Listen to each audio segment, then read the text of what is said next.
Good night, good evening, and welcome to Mindful Live 456. I'm your host, Nathan Springer. Thank you for jumping in. Thank you for joining me. Thank you for being here this evening. It's 10:18, a late start on the 27th of this first month of the year, January, in the year 2025. In the year 2025. Yeah, it's large, but is it safe? It's large, but is it safe? In the year 2025, thank you for jumping in. Yeah, we are on the inside here. Make sure you hit that like button, double tap the screen over there on TikTok if you're wondering how to hit the like button out there. 2 taps on the screen real quick and you'd hit that like button over there on TikTok. Allow those likes to pile up, allow the algorithm to know, hey, there's some good stuff. Drop the likes, double tap that screen, the algorithm. Our machine overlords, the AI would be like, hey, these humans like this stuff, send it out to some more people. So hit that like button. If you are watching this on YouTube, be sure to hit that like button to make sure you're subscribed if you're not yet subscribed, and drop a comment. Tell me what you think about the topics. The comments really do help and I read them all. So be sure to drop that comment if you have something to say. Yeah. So, just on that note, the asylum seekers over in the US, good luck to them, because I know that the current US president is out there. He isn't very enthused about this whole asylum seeking business.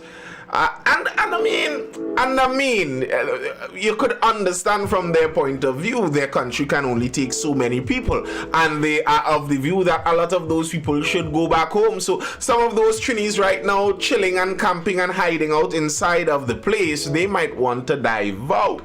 And if you're taking in the news over there, it's quite an operation they're looking to take part in. I believe their numbers were 1,200 a day, and they're trying to at least raise to 1,500 a day, and I suppose from there they will go up. And they're talking about mostly criminal illegal migrants, as in people who illegally went into the country or who are not documented in the country, and they have committed crimes and they're trying to get them out. But they are saying also, in the mix, if you are there illegally and they stumble upon you, they are not leaving you.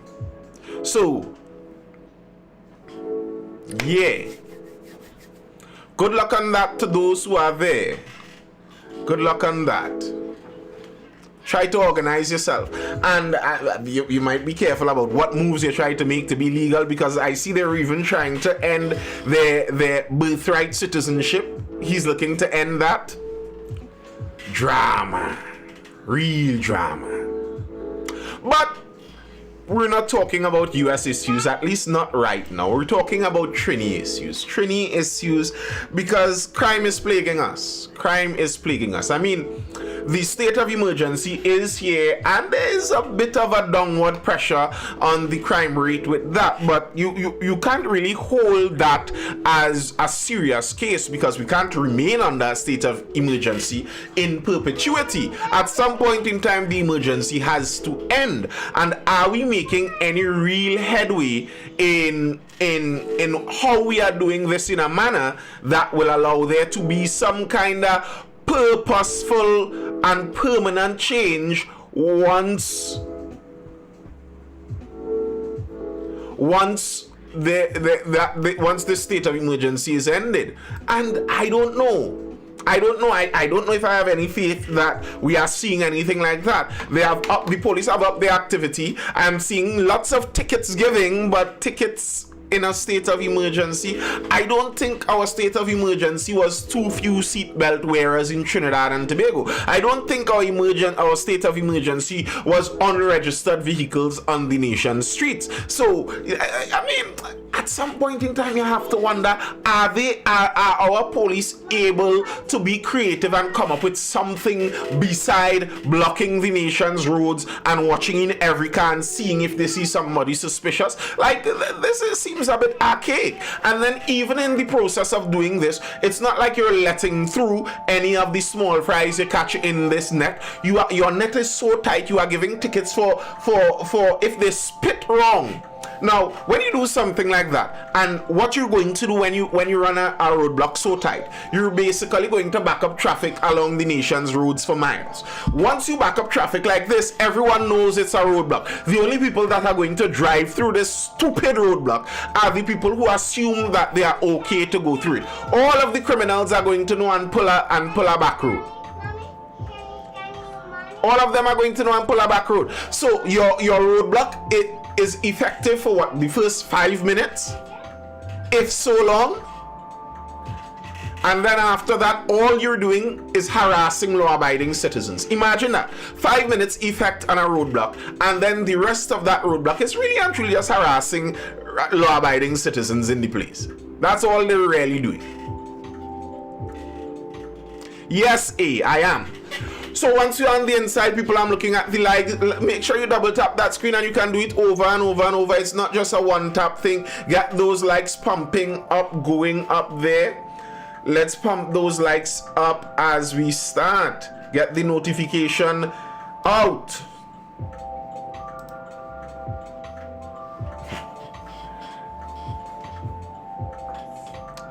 Yes, Mr. A, that is correct. All right. Let's see if we could jump into the news though. It's in terms of the complaints about policing, apparently it's not just us. The person that is in charge of the National Security Council, well, I would suppose so, WTF fun, because we do share parents, so that shouldn't be too much of a surprise. All right, let's jump into what PM Rowley says. PM Rowley criticizes TTPS approach to policing. Prime Minister Dr. Keith Rowley has sharply criticized the Trinidad and Tobago Police Service's approach to policing.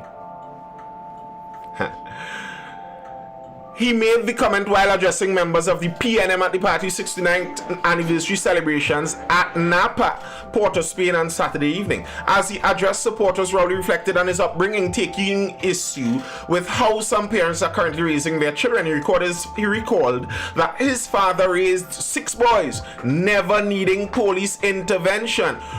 He always took the position that his role was to educate us to respect the law, to respect ourselves, respect other people, and in fact, be caring and productive. That's what you teach children to do. We are failing in many parts of that, he said, as he sought to encourage parents to do better.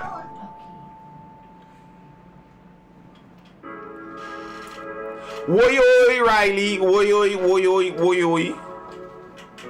Ah, got you. To illustrate this point, Rowley shared the story of a man who owed his grandfather money but failed to repay it. After the matter went to court, the police waited outside the man's home to serve a warrant, as the suspect often hid from them. Rowley recounted how police officers walked the man from Mariah to the Scarborough police station at 4 a.m. after detaining him. That's how police used to work. They ain't telling you they don't have no resources, Rowley remarked. Here's the thing though, that kind of policing is not what you get from our style of police. What he's talking about is local village style policing. That's not what we have in our TTPS right now. You see, to me, in my looking out at police departments, there are many different ways, but I'll look at 2 different ways that many police departments run. There are the metropolitan style polices, the police department that polices a city, where the police officers are professionals. They're paid to do a job. They may not even live in that city. They're just here taking orders. They're going to do whatever they're told to do. That's that metropolitan policing style. They don't have the patience. There are too many people for them to go through getting to know each person personally and try and get a real close relationship with everybody and beat the road and know all the vendors and all. That metropolitan police aren't doing that. They're doing a job. You could get them to arrest a baby if the order comes in. while you also have that sheriff style policing, that more local police vibe where the police know people, where if George is drunk, they pick up George, keep him in the station overnight, and then carry him home by his family the next day, instead of giving him a charge and trying to give him a long record and all of that, because they know the community, they know that George problem is just a little drinking because he has some stress home and thing, but he isn't a bad guy. And that kind of more village, local, friendly, sheriff-like policing is what I think Dr. Rowley is talking about here. The unfortunate thing is in Trinidad and Tobago, we don't have that, at least not anymore in any case. That's not the kind of police we have. We don't have that local, friendly neighborhood police vibe. We have or went towards the metropolitan policing where we furnish them with the top resources and try to get really good professionals at the top to get a real professional, well-oiled machine running. The unfortunate thing is that in our typical Trinidadian efficiency,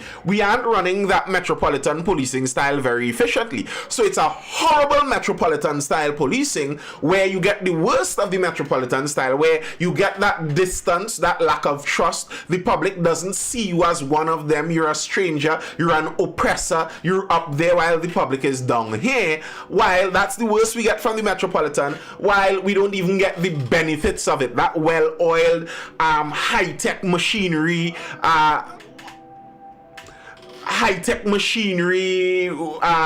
IT, computers running in the background, and we don't even get that. Bet, Darius, bet. I just hear the dogs. Thank you very much, Sue. Sue, good looking out. Good looking out.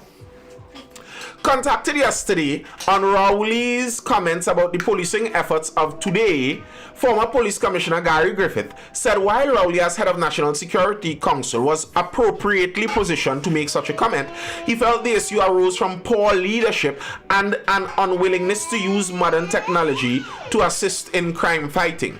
What the Prime Minister is talking about, this is Dr. Rowley speaking here, what the Prime Minister is talking about, it has nothing to do with lack of resources. It has to do with lack of leadership, poor management presently, and the inability to utilize technology that was being used 3 years ago, and they have shut it down, he said. We've gone back to the outdated 20th century style of policing instead of utilizing the technology, units, and systems we had 3 years ago. So the Prime Minister knows what he is speaking about, because 3 years ago, we had that immediate response. Referring to the response times of police during his tenure, Griffith claimed there was a much shorter wait time as police officers were effectively guided and directed to areas using real-time updates from command centers. He added that such practices were critical for law enforcement, noting that while detection rates for crimes were important benchmarks for success, crime suppression strategies were equally crucial. And you know, I agree with the double G. I agree with the double G. Because as I said, this technique that we are aiming for with this metropolitan high-tech policing service. Good night, Fabian King. Well, I wasn't here last week. Last week was a week off, so if you didn't see me there, it wasn't TikTok's fault, it was mine.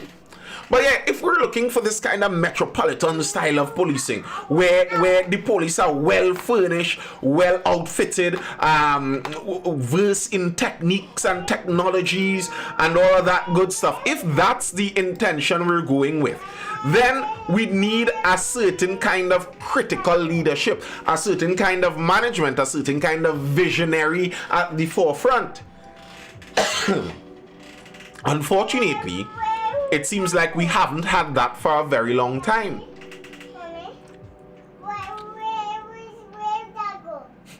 It seems like we haven't had that for quite some time now.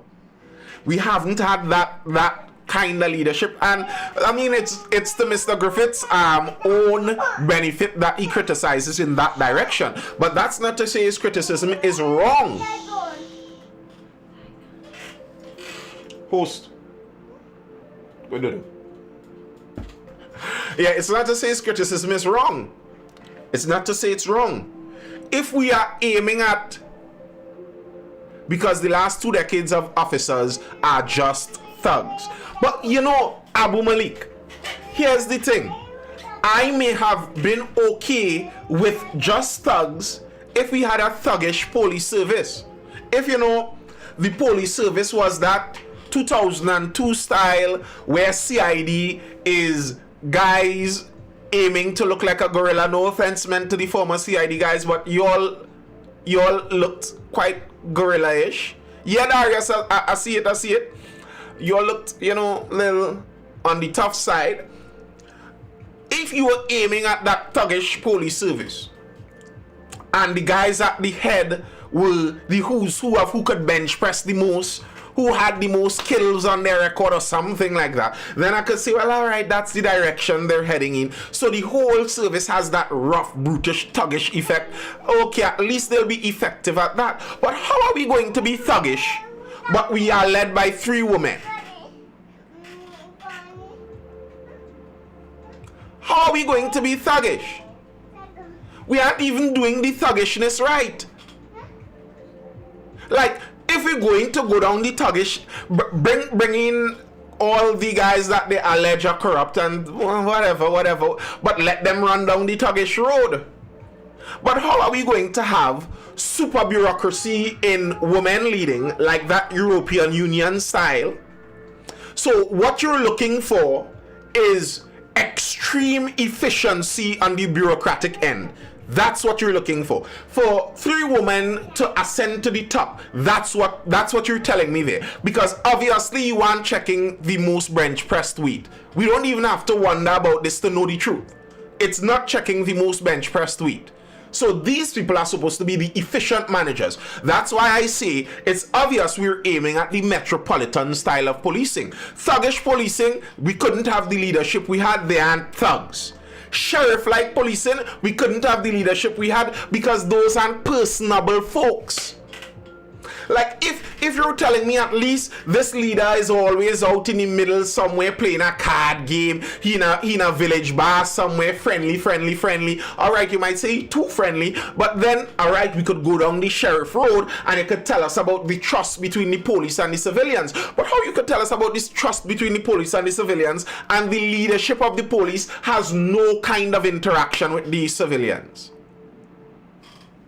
Municipal police need to be more active in communities. Why would they? And they have new Hilux Revo on AC to drive up and down the city on their phones on social media. They have you to study. They're going to come out and beat the Hudson Road and they could sit down in the Revo on their phone with AC. Come on, man.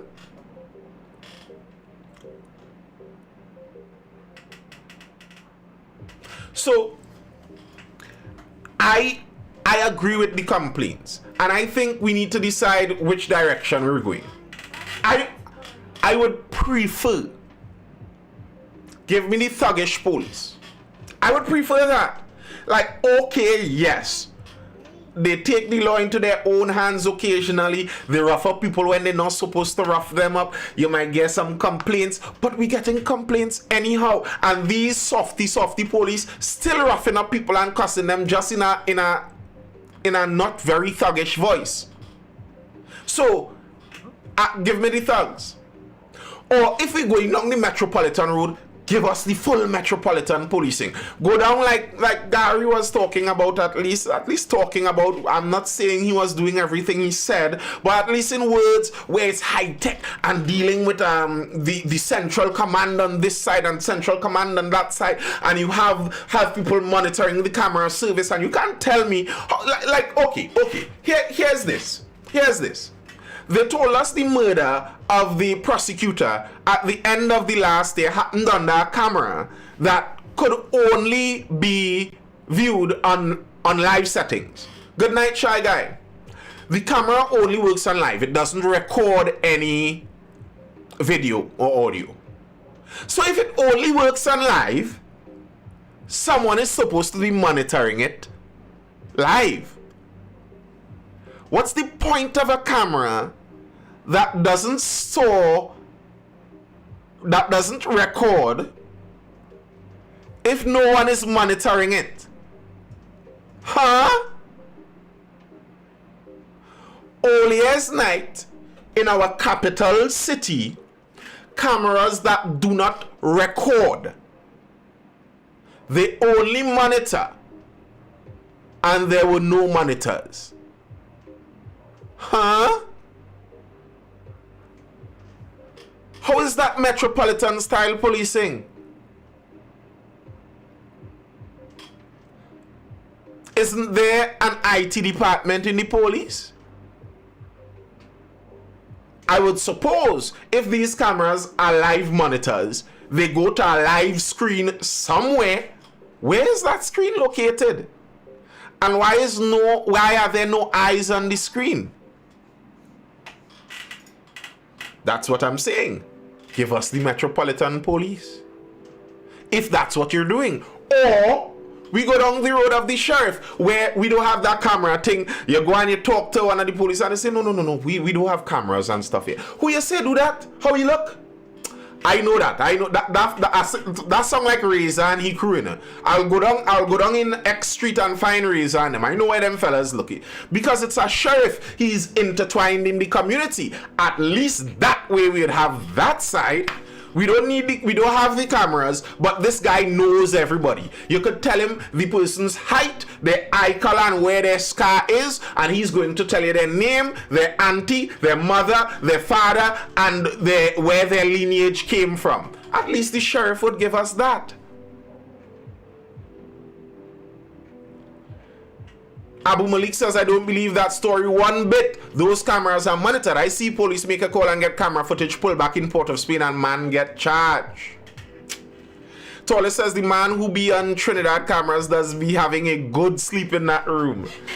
Well, it has to be that. Isn't that a convenient sleep? Very convenient to sleep away there, eh?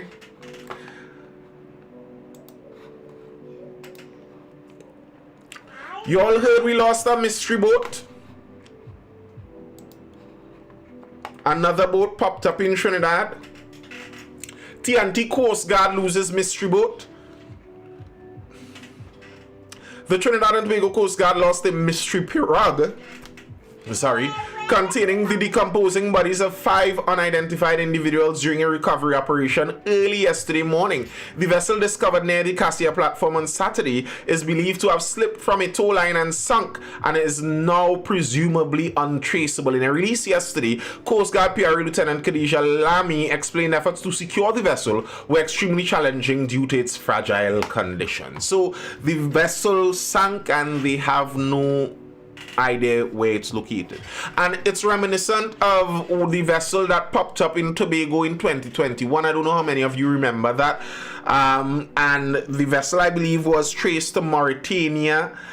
The Guardian looked up one of the relatives from that vessel 3 years ago and spoke to her about what happened back then and stuff.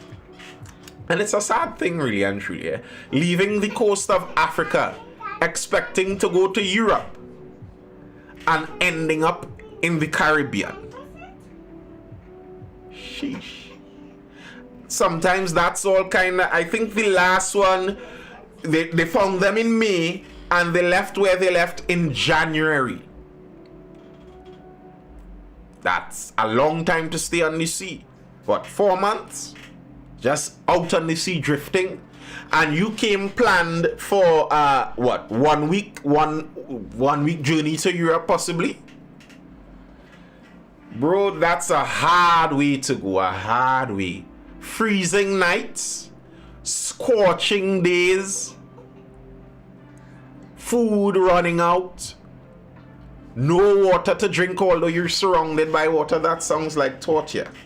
But you know, as I consider how it seems this happens at least relatively frequently, ships lose their way and wash up in the Caribbean, I feel relatively confident that there would have been others from the New World, from the old world in the new world before Christopher Columbus, you know. And I'm not talking about the Vikings, who for those of you who understand the geography of this, I'm not talking about the Vikings. The Vikings went over the Atlantic.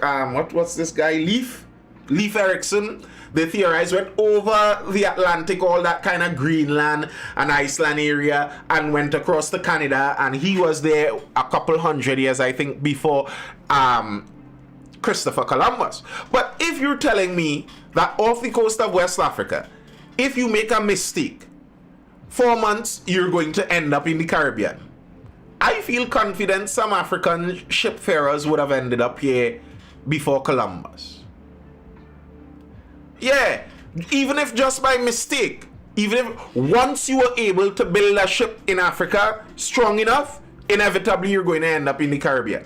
I believe I read somewhere they theorized that Mansa Musa, who is also theorized by some to have been the richest man that ever lived, I heard some people theorize that he may have sent groups across to the Caribbean and stuff, and some of those, which king was it? Some one of those Mali kings, I think they theorize that he may have been lost in an expedition to the Caribbean. Which one of them was it? I think they had some mystery about his death and stuff, and he was an explorer, and they theorized that he may have come over to the Caribbean, to the New World, and never returned. Who knows?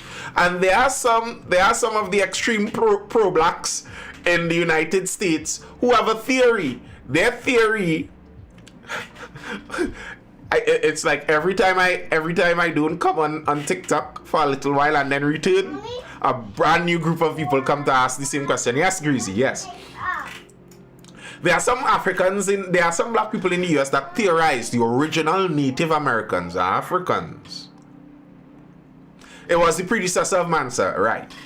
And he disappeared, was it? Or am I remembering correctly? It was a while I read this stuff. You know, it frustrates me. I know this is a bit of a tangent, not directly talking about what we're referring to in the news. But you know something that annoys me? When Hollywood and a lot of these people go to make stories, and they're looking to make a pro-black story, why you go to Europe? I was watching on Netflix someday, they're showing some old British style story, Victorian era, and it's a black man, an Indian woman, and like, oh, give me a ease up now, man. If we're looking for historic epics, why is no one making something of Mansa? Well, like, give us a fantasy of Abu. Show us Abu went to the New World and established a civilization in the Amazon.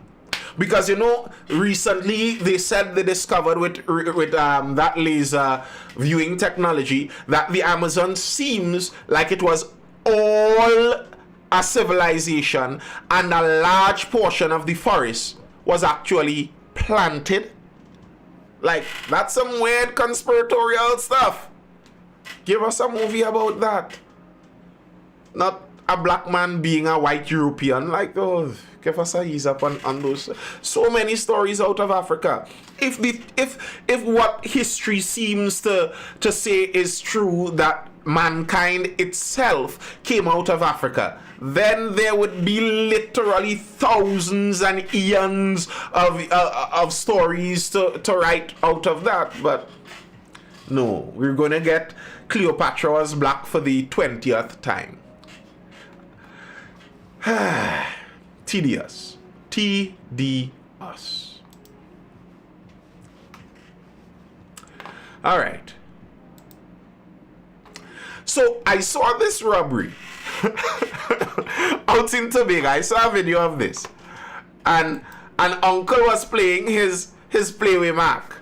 I don't know if you all saw that. An uncle was playing his Playway Mark, and uncle make out the scene.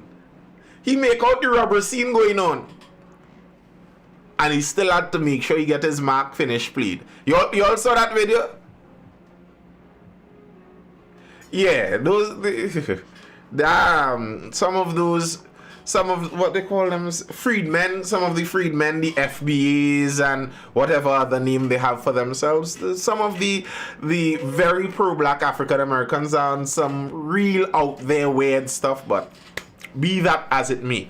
But yeah, uncle made sure he finished his lottery. But interestingly, the bandit was caught. And here's the thing. Soldier held after robbery at grocery.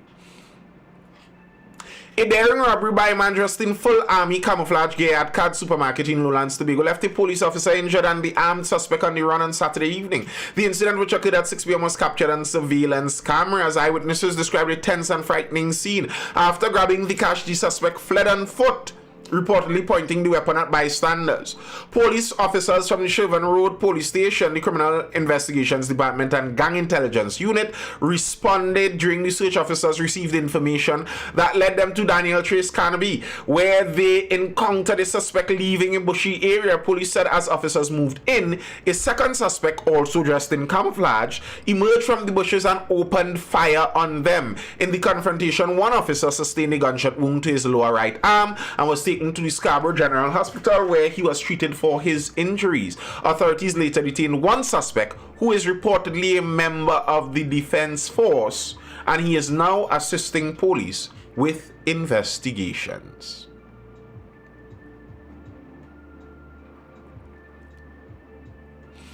No. This is in Tobago. This isn't the one on Charlotte Street. This is in Tobago. And personally, I find this is how all Tobago robberies are supposed to end. How are you making a robbery in Tobago and getting away? Like, unless you are Papa Bois or you and Papa Bois are allies and he allows you to go and hide up in the main ridge or something there, where you running to hide? Where you running to hide? Like, if you go vacation in Tobago and go with 2 carloads, and the 2 carloads go to explore the island on their own, you all can have no communication with each other and be sure you're going to stumble upon each other at some point. It's not like Tobago has so many roads. How people do robberies and murders and escape in Tobago? Here's looking at the police. Like, no, that shouldn't be a thing, man. That should never be a thing. How? Doesn't add up to me. I think Tobago have sheriff-style police. They should. They should certainly have sheriff-style police. Police who know the guys that give the trouble. Like police should be able to know if this is one of our local Tobagonian troublemakers, or if this is a Trinidadian troublemaker. They should know. They should know who the possible bandits are. Listen, nobody wakes up. Did they say how old the guy was? No, they didn't say how old the guy was. Nobody wakes up at 30 years old and suddenly becomes a bandit. If you have sheriff-style policing, as in police that are embedded in the society, people who thief or steal, people who steal things at 30 years old, the police would have known them since they were 15. There isn't a bandit that suddenly becomes a bandit at 30. That does not happen. That does not happen. That guy been around, and the people around him knows he been around. Like, do you think bandits living in a community are unknown to their neighbors?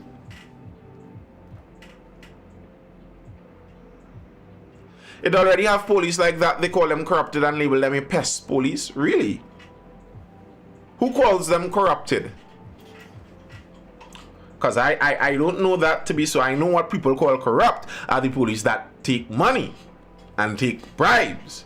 But a police that is I don't think so. I don't take that to be so.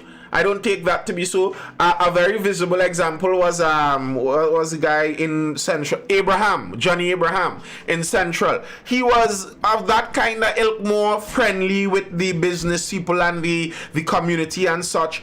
And many people accused him of corruption aside from his friendliness, but his friendliness actually made him have a lot more defenders. A lot of people defended him because he was friendly with the public. I don't know about any allegations of corruption, whether he was indeed corrupt or not. I don't know. Don't put me in that. All I'm saying is the accusations were there. But because he was of that kind of sheriff mold, he was protected. Before they transferred him to North, as long as he was in Central, he could have walked into nearly any business in Central and pick up something and walk out, and nobody would have been bothered. He was well liked in his local area, at least by certain communities. So I don't know if sheriff-style policing he come up north and interfere with the wrong block. I don't even know what happened to him up north, to be honest. I don't even know. I have no idea. Truly, and not even just saying that, I have no idea what the story was up north. But it was very interesting that they even transferred him in the first place. And very interesting stuff happens in policing. Like the superintendent in charge of the Southern Division, they said down south, they said he was very effective. Extremely effective at what he was doing. The South businessmen wanted him to stay. They took him and carried him in the North. Like, that's not how you do sheriffing. You want the familiar guy. If he's working in this area, you leave him in that area. You don't carry him thinking he's going to really work in the problem area. No, that's not what you do. You do that if you have the municipal style policing, where you transfer people around to, make and shore up an organization. But you all aren't that kind of clever. Leave that cleverness for people who know and understand it. Other than that, leave the people where they're working. Instant retirement leave. I see. Well, that might be the case. So I don't think that the police like that are called corrupt by the public. I really don't think so. I think by and large, the police that are more embedded with the public, they are given more latitude. Alexander, there are accusations long about corruption and him. But by and large, he is a relatively liked person in the Trinidad public. Because he has that familiarity vibe. He's the one that would more than likely be able to walk into a block and walk back out and, have a discussion in there. More likely than not. That familiarity has benefits. And I don't think we have a whole lot of police that do that. And I think we need more.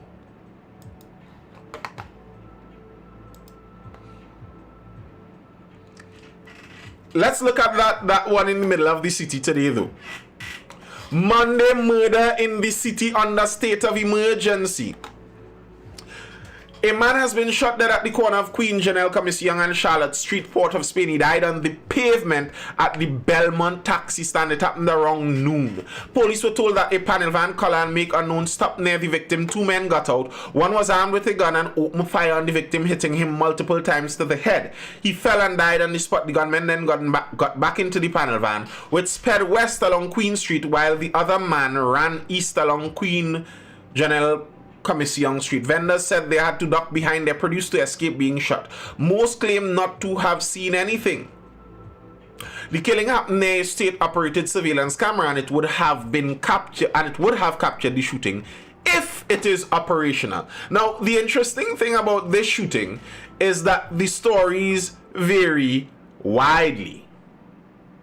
Because one story is that some panel van pull up on a man on the corner of the street, bust two on him and drive out. Well, not two, bust a lot on him and drive out. While that's the Express's version. While the Guardian's version is, businessman shoots alleged chain snatcher in Port of Spain. Police are now refuting earlier reports of a gunman getting out of a nearby panel van and shooting an alleged purse snatcher. Police now say the man, whose identity remains unknown, tried to rob a businessman on the corner of Charlotte and Queen Street just before 1 p.m. when the businessman out his pipe and let him have it. One of the bandits' accomplices ran north on Charlotte Street through Eastside Plaza, while a second accomplice ran east on Queen Street towards Duncan Street. Police are continuing searches for the remaining bandits. Several vendors said while they did not know the man's name, he had a reputation as a chain snatcher in the area. From the Port of Spain, police from the Port of Spain Division and the Interagency Task Force visited the scene and cordoned off Charlotte and Queen Street, rerouting traffic. The scene remained inaccessible up to 2:22 p.m. Now, either way, this is extremely interesting. Why are bandits still so confident to carry out banditry, this kind of banditry, in the middle of an SOE? Like the one where the police killed 3 of them robbing someone. Where did they rob that store? Somewhere in Kunupia or something like that. And then the police killed 3 of them, and one of them parents was saying some rubbish about he was just the driver. Like, people, if police kill your offspring or your relative and your relative was involved in crime, just, say all of those things in silence. You all are so desperate. Good night, Crimac. Y'all are so desperate, you willing to try that in an SOE? And long time is true. And it's kind of strange that it seems to be working. They're getting through it, some of them. But if the Guardian's version is true, it's a story with a happy ending. Story with a happy ending. And that's why we want more of an armed populace. Like, at some point in time, you have to figure, we need to defend ourselves. Would you prefer this story end this way, or with the businessman robbed and beaten and thrown to the ground? I prefer it end this way. Like, allow people their firearms. We need more happy ending stories like this. And a few of these, and these guys would recognize it's just not worth it. It's just not worth it. If every time 4 of you all go to do a robbery, at least one dying, eventually we'll run out of bandits.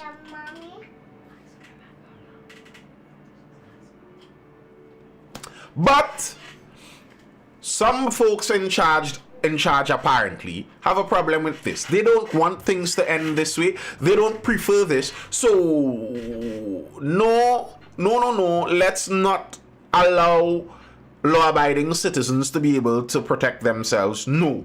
Let's put all of this on the police service and hope that by magic the police service is going to somehow find all of these guns in the country and take them off the streets. Right.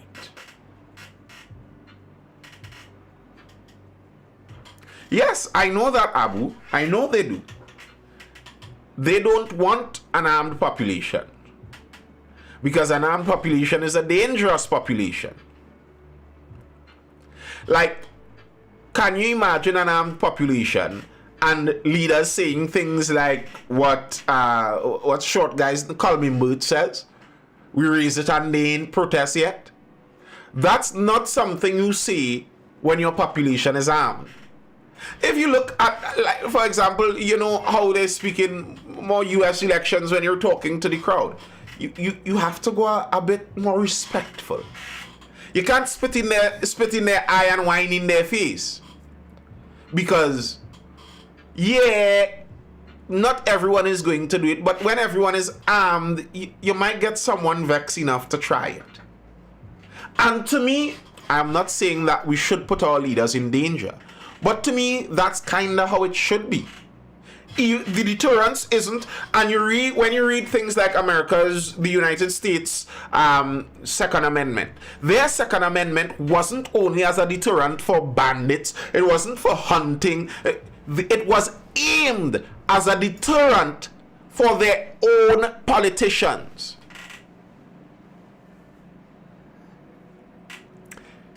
The language frames it as a deterrent for their own politicians, that you could only get so tyrannical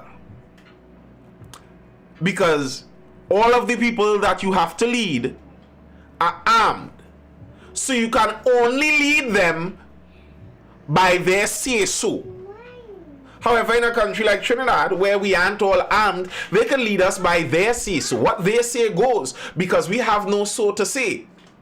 We can't have any change on that.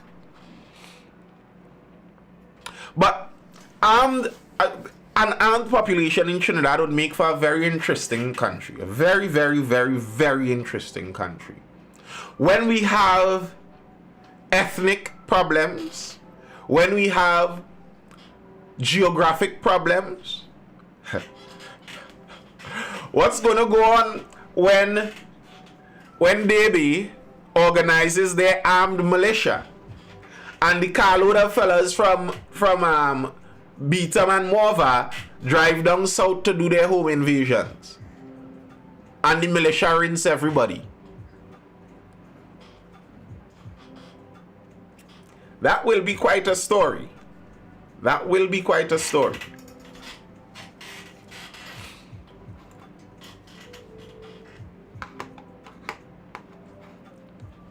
Devika Mulchan, good night.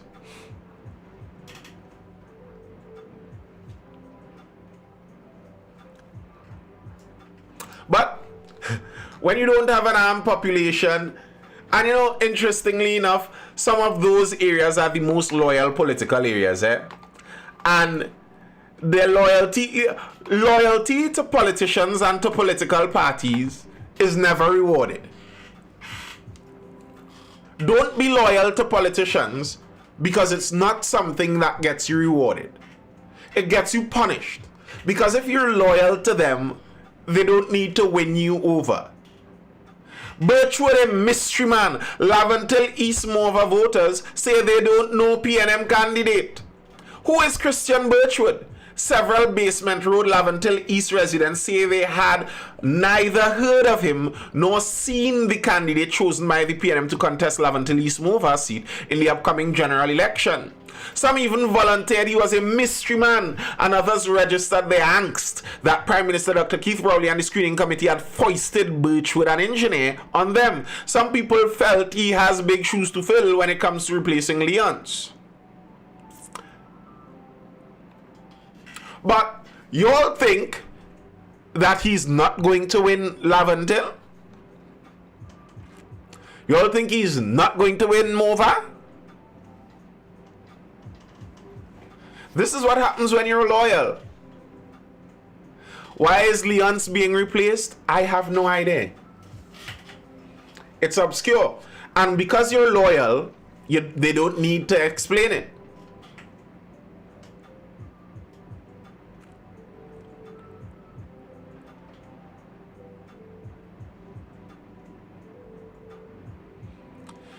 When you're loyal to them, they don't need to explain it. Similar things happen in the UNC also. They replaced Couva North. No need to explain it, because you're loyal to us. You see, if that was even a marginal seat, for them to replace the person, they would have to go with this new person and make sure he's known throughout the community. Like in, what's this region? Tacarigua, Tunapuna region there. Eddie Hart. When they had to replace Eddie Hart, because that constituency isn't exactly a safe seat.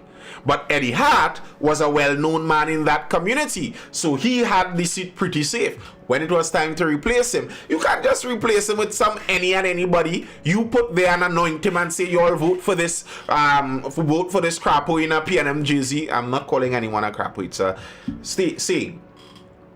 You couldn't do that because you had to earn that seat. But PNM doesn't have to earn the Laventille East Morva seat. So take what you get. And what you're going to do about it.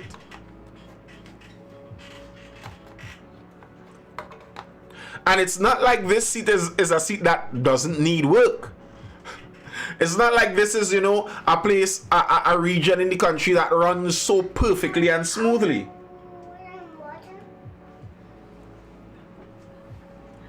So it needs the proper representation, but why would they care?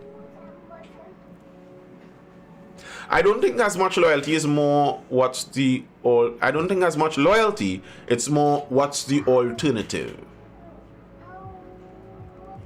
Nature Lover says all of Laventille will be given to the 1% when property tax is not paid in the next 10 years. That will never happen. You understand what I'm saying? That's not going to happen. And The reason it won't happen is partially like why they don't want to arm the entire population. To move out the entirety of Laventille,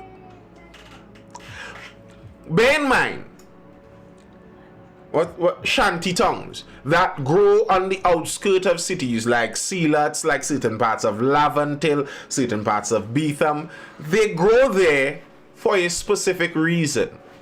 It's because cities offer so much commerce that they're able to carry along stragglers on the outskirts. Nearly every city in the world has shanty towns, has slums right on the outskirts. The people who work as the cleaners, as the roadside vendors, and hawking and all of that throughout the city, where are they going to live? Right there. So no, as much as many people would love it if it were possible, it's not like they can cut Beetham and Laventille and Morva and paste it into some other part of the country. There are a lot of people that live there. That's not just how that works. This man feel Laventille full of broke people. If you feel that, you haven't driven through Laventille. I don't know how many of you have built homes in your life before. Building a house on flat ground is already an expensive undertaking. Building a house on a hill is an even more expensive undertaking. When you look up into the Laventille Hills and see a 3-story house, that person isn't a pauper. That's not a minimum wage earner that builds a 3-story house on a hillside. And I don't know how many of you actually look up on the Laventille Hills, but there are quite a few 3, 4 multi-story houses there. So it's not full of broke people. You're not going to magically be able to just get rid of those people. It's just not how it works.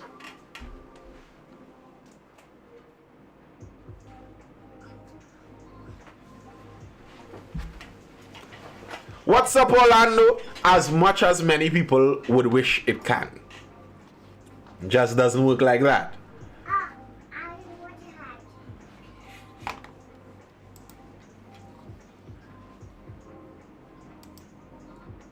How many of you all took in what happened over in between Colombia and the United States?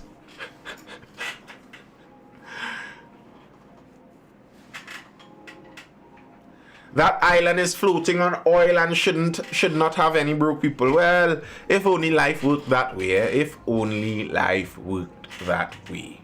But alas, it doesn't.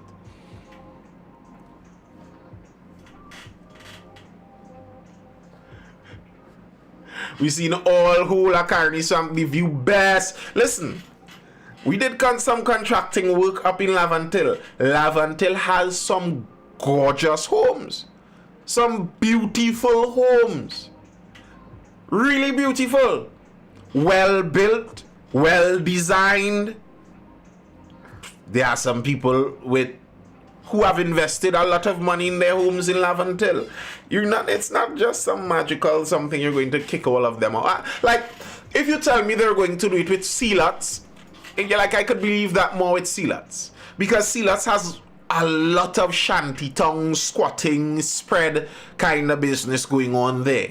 But a lot of Laventille is regularized lots, people living on their house lot.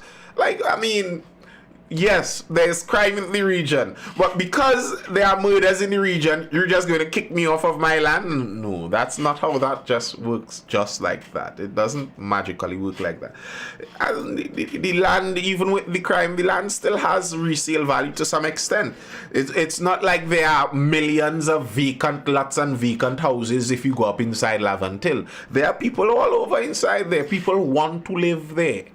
So it's not that simple to just get rid of. But yeah, you all saw We also, what happened, banks think otherwise. Otherwise than that, what timeline were those houses built? I was born there. I don't know when the houses were built. I saw some, when we were doing that, that was when? 2010-ish? Later than 2010. And there were houses building. Trump tripping? Is he tripping, Abu? I like it. You know, I like it.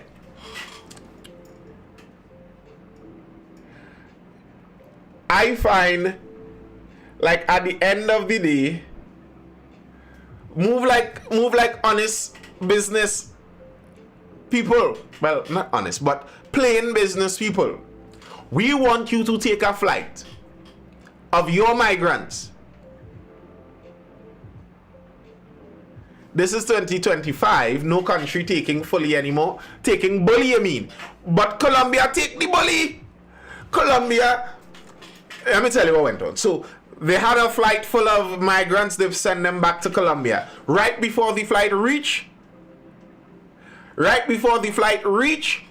Colombia says, we're not taking that flight. The flight can't land here. They say Trump was on a golf course. And from the golf course, he took a little break, sent out a tweet. Tariff. By no visa. By cutting up. By no bonds. Everything shell down. Within an hour, they accepted all of the US terms and volunteered their presidential flight to go pick up the migrants all on their own. Now, I saw some people, some of the Trump haters, because you know there are lots of people that hate Mr. Trump with a passion. Really, really hate him. And nothing he does could be any kind of good or any kind of positive or anything else.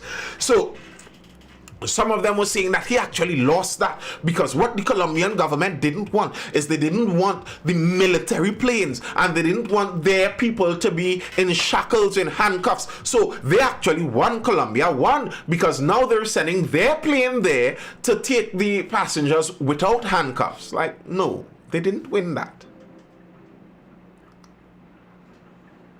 Yes, they said they didn't like the method. That was their issue. But they're still accepting military planes now. And there has been no concession about the method. So it's not like they did any change on the method. It's not like any change on the method was done. They only conceded in sending their flight now to take them so that you don't have to use your military planes. But that's not a concession on the US's part. And here's the reason.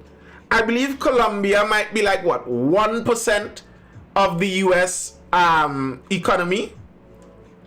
1%? While the US may be like 25% of Colombia's?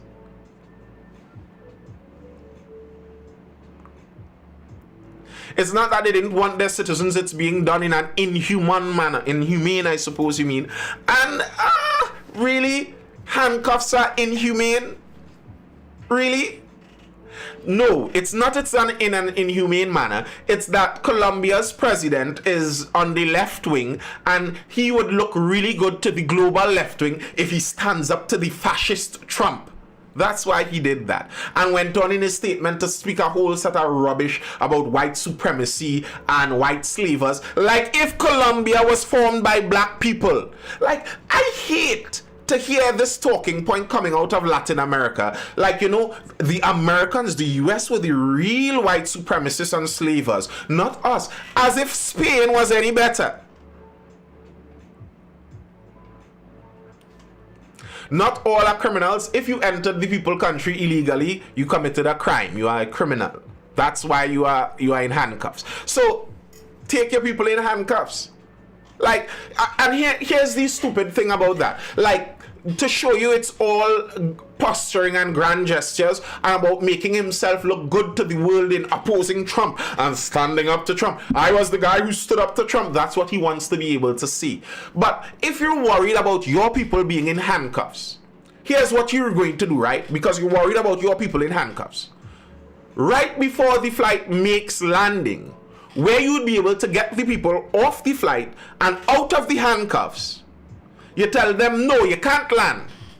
So they have to leave and go somewhere else with your people still in handcuffs. Huh? If you had a problem with your people in handcuffs, you'd want them on the ground as quick as possible to remove said handcuffs.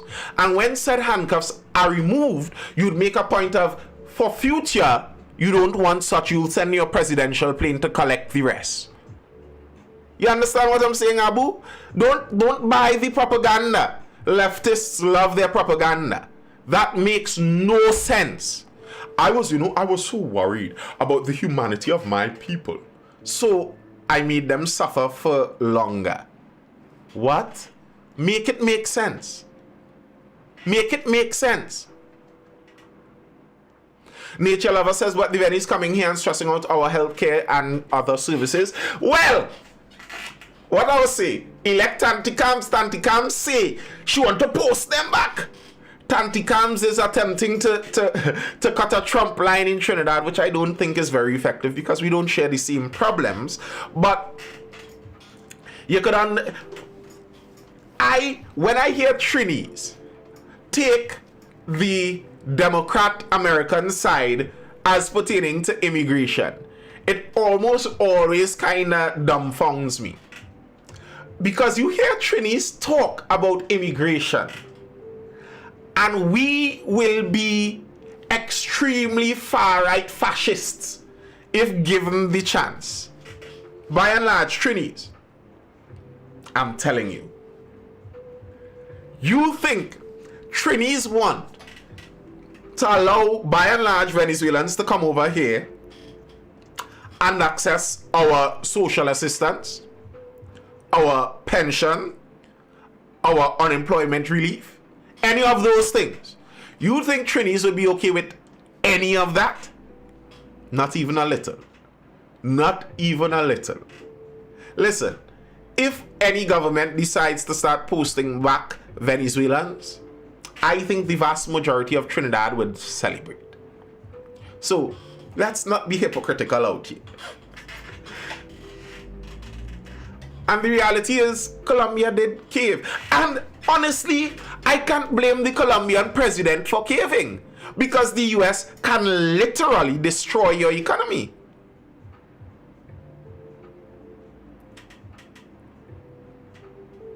Nathan, it isn't easy to get legal status in Trinidad. It's very hard. And I know.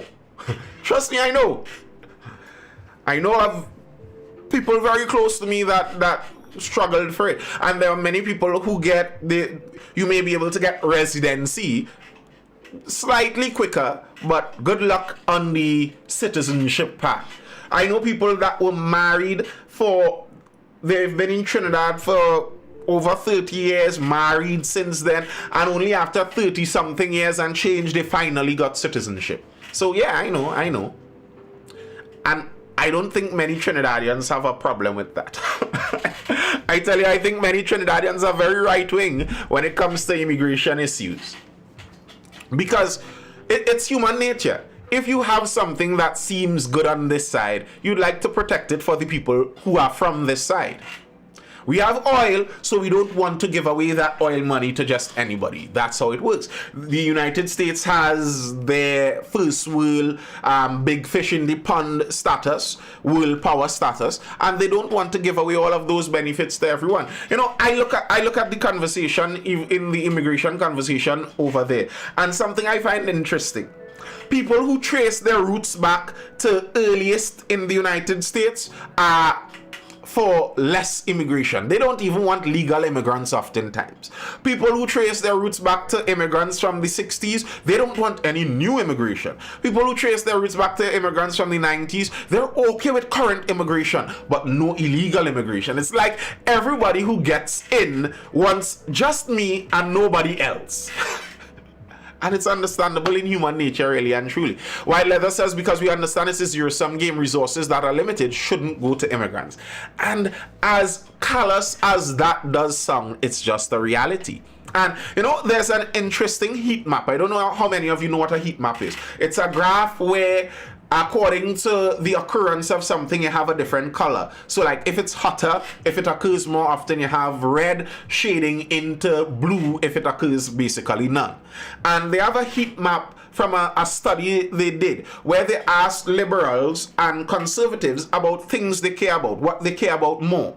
And it's in concentric circles going outside. So from immediate family, those closest to you are in the first closest circle, extended family, neighbors, community, state, country, plants, animals, inanimate objects, the universe going out. And they found that conservatives cared about things inside their circle the most and slowly decreased as it moved out. While liberals, on the contrary, cared about things from the outside most and it decreased coming inside. As in, they cared about inanimate plants, rocks, and animals more than their closest family. That was a study done. Strange thing. I think that is inhumane. I think humanity's nature, how humans function the best, is seeing about your own. Because if you don't see about your own, who will? And you see about yours extending out. But Trump body fall in the immigrant category. That's what I was just talking about. It's not about immigrants. It's about illegal or legal immigration.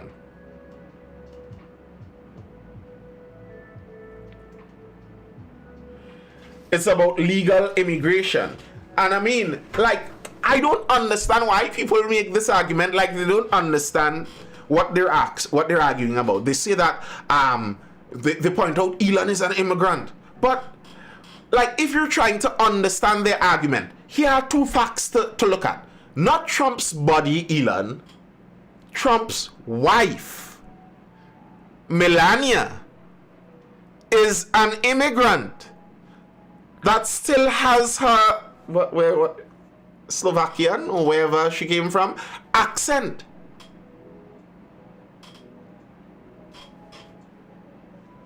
JD Vance's wife is second generation or first generation immigrant too. So what? Do you think that they are arguing a hypocritical argument where they want their wives to stay and all other immigrants to go? Or is it that probably you don't understand the argument quite? They're not saying all immigration. They're saying people that are just randomly running into the country, they shouldn't allow that. That seems like a good thing to me. People that are randomly claiming refugee status shouldn't be allowed to do that. That seems like a normal thing to me. Like, if you look at this from an American's perspective, not from somebody who wants to go there, from if you were a citizen there. Swandan is in the people's country as a refugee. Do you think that's what they intended when they had that refugee application put into law? Like, really? There is news about how this system is being abused. Like, come on. Really?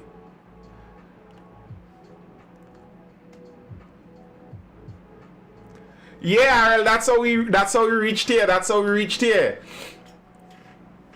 Yep, Wendell, they did. And on day one, that app was deleted. The app is no more. Swan says life is under threat from law enforcement. Yeah, I know what he said. But and even then, the refugee rule really and truly is supposed to be the next or the closest safest country.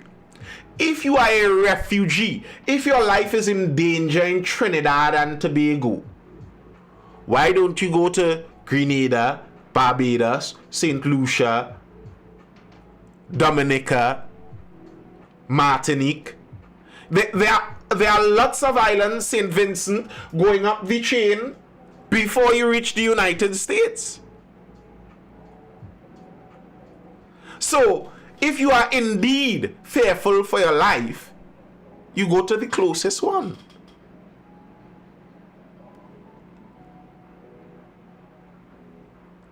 And that's the intention that I believe the new administration wants to enforce.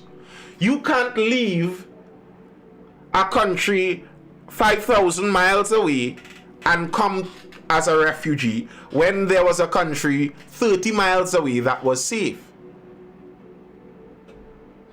But Abu, bear in mind, he is saying his life was in danger from the police, not like it was in danger from his ops. If it's in danger from the police, you go to St. Vincent and apply for refugee status.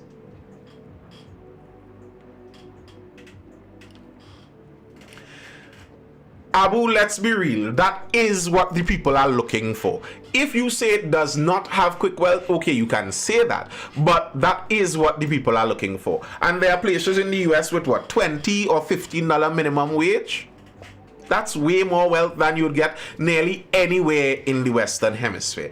If you're at the bottom of the working rung anywhere in the Western Hemisphere, you will be better paid in the United States. Like, let's not mama guy ourselves. You could not like the United States if you want. But there's a reason people are lining up on their border to cross in. You know? It's not because the dirt over on that side looks so much better.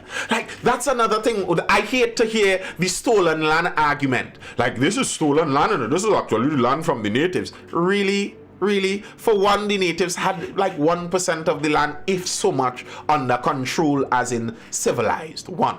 Two, do you think that what people are attempting to go to now in the United States is the dirt that the Native Americans utilized? Or is it that they want the structure that was created by the English white people that had a revolution in 1777 or whenever? So, like, let's be real. I find that offensive to me. People who insult the US but are lining up to go there. Like, oh gosh, stand up for yourself now. Have some kind of shame. How are you, an illegal migrant in the United States, cursing the US? Like, bro, go home.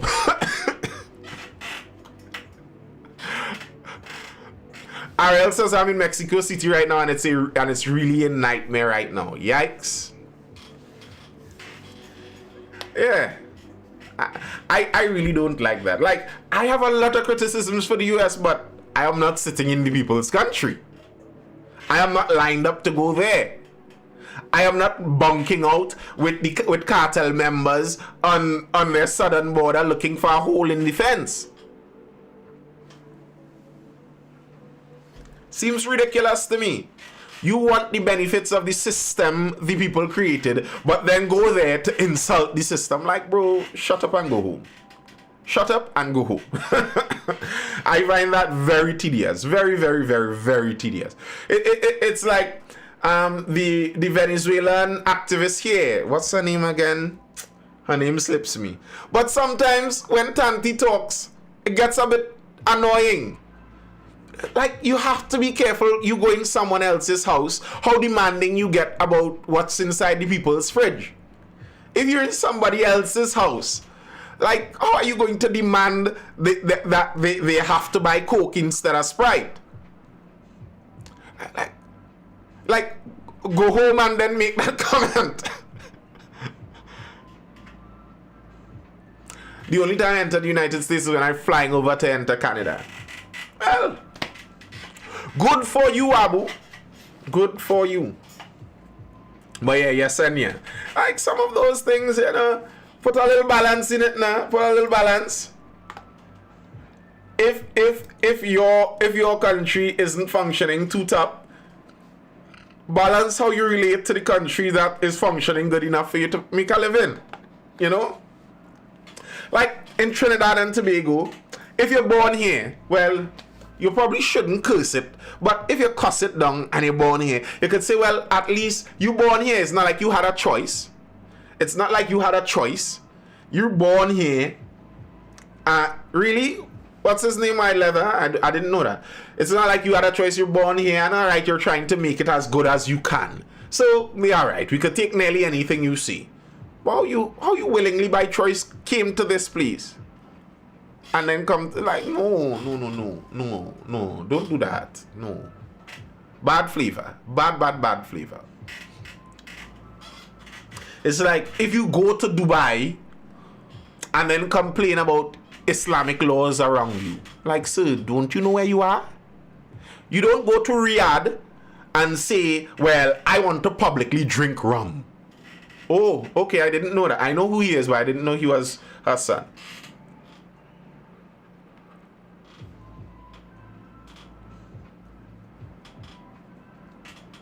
Yeah. You got to have some, decorum about the thing. Some kind of decorum about the thing, man. And even their birthright citizenship that they're looking to end now, that's a strange thing. Birthright citizenship is a very strange thing when you think about it. If you and I go to China, if my wife and I go to China for me to do a master's degree or something, and one of my children is born over there, and then we leave and come back to Trinidad, would my child be Chinese? Like, that's quite something. That's quite something. You just happen to be born in this geographical region, so you're a citizen. That's not something that every country has. So I guess they're going to run that up to their Supreme Court and see if it's going to remain a law, but we'll see. Love my country but detest the lack of opportunities. I understand exactly what you're talking about. It's not even the opportunities in and of itself. Two things that really bother me in Trinidad and would make me feel to leave is the crime and the foreign exchange situation. Those two, because they seem to be intractable problems, something that you can't do anything about. The crime situation, the nature of our crime and criminality situation, I can't change the police service, and our judicial system is headed by the Privy Council. That's outside of even the jurisdiction of Trinidad and Tobago. So we're not going to have any say on that. That's a very hard thing to change. And then to top it all off, our foreign exchange system is calcified to the extent or to the level where it's very difficult for you to extend from small and medium-sized enterprise into a large enterprise, because you're just not going to get the capital to do it. Get the foreign exchange capital to do it. You might have the money locally, you can make the money, you can even get the loan, you can like, imagine if every loan that you could qualify for in TT dollars, you could have gotten it in US dollars. Imagine. If you could have qualified for a 5 million TT loan, you could have gotten, what's that? 500,000?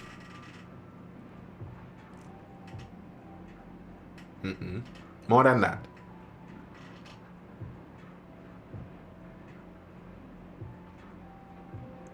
$700,000 and change US, if you could have gotten that as a loan.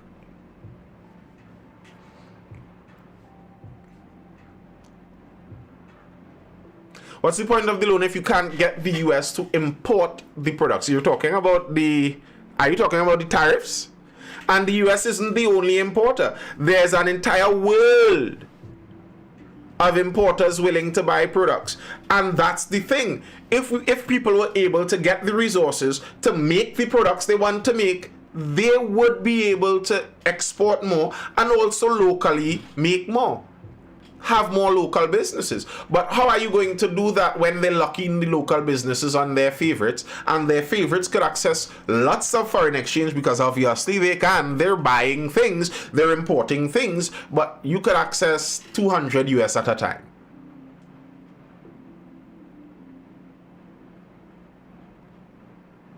That's something it kills the capitalism of the country.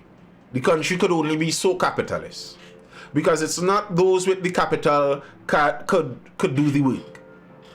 It's those with access to the government who would allow them to get the capital could do the work. We've run out of money. CPAP workers got their January pay halved. I am not talking about government money.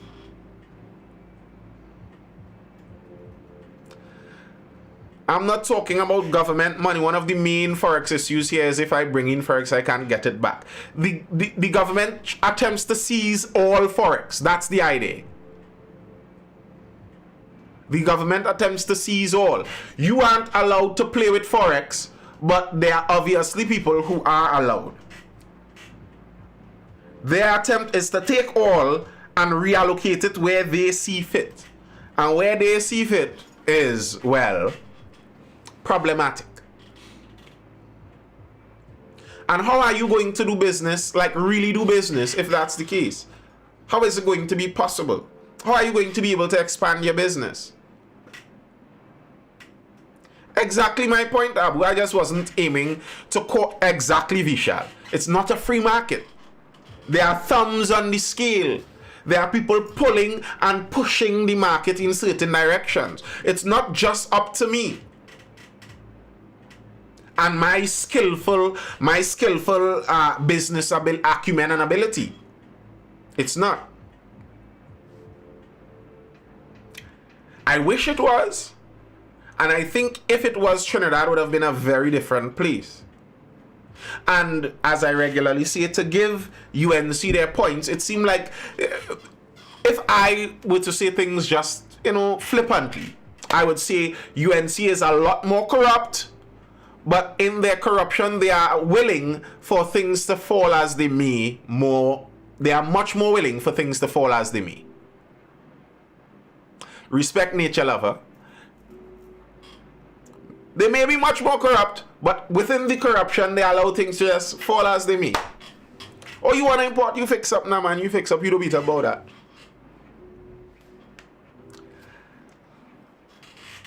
If it is, before I leave, here's a question. Here's a question that we leave it.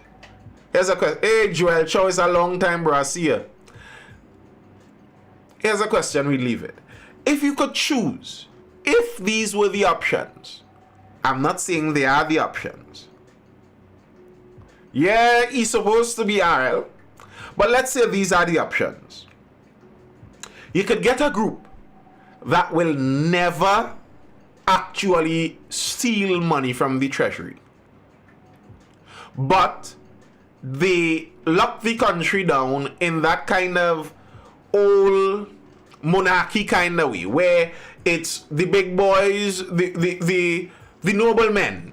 The noblemen own everything, and you are but a pleb, a lowly serf in here. But they aren't stealing the taxes, but you aren't going to escape from working class or middle class. No. You're locked there. Or leadership that steals wind. Anytime the treasury reach over a certain amount, you're sure they go in with half. But they allow a free market amongst the society. Which way would you prefer? Which of those options? Free market with theft, or elitist market with no theft? That's a question to think about. Anyway, folks, that's all I have for now. Thank you for joining me. This has been the Mindful Life Show. I am Nathan Spring. I hope you're educated, informed, or entertained. I hope you're informed, entertained, or educated. I'll see you guys again for the next Mindful Live. Last week, we didn't have much. We didn't have a show last week. But we're jumping in this week again. I'll see you guys again tomorrow for the next Mindful Live. Until then, Vishal says the latter, Variety Vault says free market. Many people are on that free market. Thief from me, but don't lock down the economy. Interesting. Alright, that's all I have for now. I'm out. Hold it down. Stay well, stay good, stay inside, outside, little sketchy. Peace out. What time? 9:30. 9:30 tomorrow. Jump in the Discord, people. I am always in the Discord. You can always find me there. Until